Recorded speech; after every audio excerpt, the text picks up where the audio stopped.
पर्यावरण, वन और जलवायु मंत्री डॉक्टर संतोष कुमार रोहतास और कैमूर जिले में पर्यटन और तीर्थ स्थलों को बढ़ावा देने के लिए काम कर रहे हैं। उन्होंने कहा कि मुख्यमंत्री नीतीश कुमार की सरकार इस क्षेत्र के विकास को प्राथमिकता दे रही है। मंत्री ने प्रेस कॉन्फ्रेंस में मीडिया से बात करते हुए बताया कि पर्यटन को बढ़ावा देने से न केवल रोजगार मिलेगा बल्कि स्थानीय संस्कृति और विरासत को भी नई पहचान मिलेगी। उन्होंने कहा कि रोहतास और कैमूर की प्रकृति सुंदरता और धार्मिक महत्व को देश दुनिया के सामने लाना हमारी जिम्मेदारी है। सरकार स्थानीय प्रशासन और पर्यटन विभाग के साथ मिलकर इसे सफल बनाने में जुटी हुई है। का नाम आपने अगर पुराण पढ़े हो तो जानते होंगे। लोगों की मानता है कि मंदार पर्वत से ही समुद्र मंथन हुआ था और उसका कभी विकास किया नहीं गया।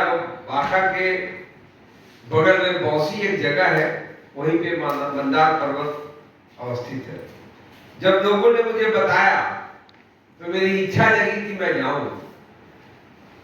जब मैं जाने के लिए तैयार हुआ तो वहां के लोगों ने कहा कि रोपवे बंद है, रिपेयरिंग चल रहा, 1.5 महीना लगेगा। मेरे पास समय कम था तो प्रभात जी हमारे वन विभाग के सबसे बड़े पदाधिकारी हैं, इनको हमने कहा कि चलना है तो ये तैयार हुए। तो हम लोग पैदल ही चढ़ गए सीढ़ी पर। लगता है 750 सीढ़ी था, 7.5 लोग बोलते हैं 1100, लेकिन मुझे लगता है 750 सीढ़ी था। मैं चढ़ गया वहां पे और जाकर हम लोगों ने देखा सचमुच वो पहाड़ी शिवलिंग लगता है। तो उसके भी उन्नयन के लिए, जीर्णोद्धार के लिए करीब 12 करोड़ की योजनाएं हम लोगों ने स्वीकृत की है। गोपालगंज में माता थावे का मंदिर जो न सिर्फ बिहार राज्य, यूपी, अलग अलग राज्यों के लोग, श्रद्धालु लोग वहां पे बड़ी संख्या में आते हैं। थावे का मंदिर के पीछे करीब 31 एकड़ भूमि हमारी थी। वैसे थावे मंदिर के पीछे में हम लोगों ने एक वन पार्क भी बनाया, लेकिन वहां पे जो भूमि है उसमें घना जंगल है। उस घने जंगल को आकर्षक बनाने के लिए, इको टूरिज्म डेवलप करने के लिए हम लोगों ने करीब 18 करोड़ रुपए का शिलान्यास किया। तो एक ऐसा पार्क होगा, जमीन पे तो आप लोग घूमते ही होंगे पार्कों में, लेकिन उसमें पेड़ पे भी घूमने का मौका मिलेगा। ये बिहार के लिए एक नया आकर्षण होगा, जिसके कारण लाखों पेड़ काट दिए। जो जीव जंतु प्रकृति ने दिया था, जैव विविधता था, वो खत्म हो गया। उसी के कारण ग्लोबल वार्मिंग शुरू हुआ।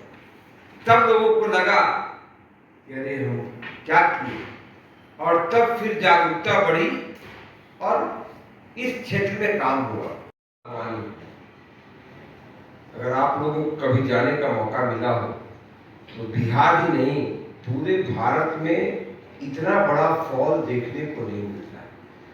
जहां पे फॉल जमीन पे गिरता है उसकी गहराई आज तक लोग माप नहीं पाए। और उस फॉल के बगल में पहाड़ के बीच में एक माता की मूर्ति है, जिसको तुतला माता कहते हैं, तुतला भवानी कहते हैं। उसका विकास हमारे विभाग के द्वारा किया गया था, लेकिन संपूर्ण विकास नहीं किया गया। हम लोगों ने कम समय में उसके विकास के लिए भी 11 करोड़ 89 लाख रुपए की योजना दी है और उसका शिलान्यास भी हुआ, कार्य प्रगति पर। मुझे चाहिए दूसरा, अलग अलग जो हम लोग 9 और डिस्ट्रिक्ट चिन्हित किए हैं, उसके लिए अलग अलग पद चाहिए। तो हम लोगों ने टोटल करीब 3000 के आसपास हम लोगों ने पद सृजित किया है और बाकी डिटेल हम आपको देंगे। अपना आसरणी बनाए थे और वो भभुआ जिले में है, कैमूर जिले में। और जो भभुआ है, जो नाम भभुआ है, लोग कहते हैं कि भैंसवासुर का वध वहीं हुआ। और जो मोहनिया है, मोहनी बन के भगवान वहीं आए थे। तो ये मानता है और आजादी के बाद कोई मंत्री उस गुप्ता धाम में नहीं गया। वो पहाड़ पे बसा गुप्ता धाम 19 किलोमीटर के कच्ची रास्ते और 300 मीटर का एक खो, जिसमें ऑक्सीजन की भी कमी है। कई लोग वहां जाके मूर्छित हो जाते हैं। वहां पे शिवलिंग है जहां प्राकृतिक रूप से हर समय एक एक बूंद गंगा जल टपकता रहता है। ऐसा आकर्षण का केंद्र और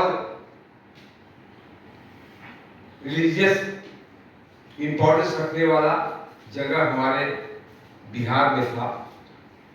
उसको विकसित करने के लिए हम लोगों ने 15 करोड़ की लागत से वहां योजना बनाई है, जिसका शिलान्यास हमने किया है और कार्य प्रगति है। माता मुंडेश्वरी का मंदिर है जो 2000 साल पुराना है और जागता मंदिर है। लाखों लोग वहां दर्शन करने आते हैं।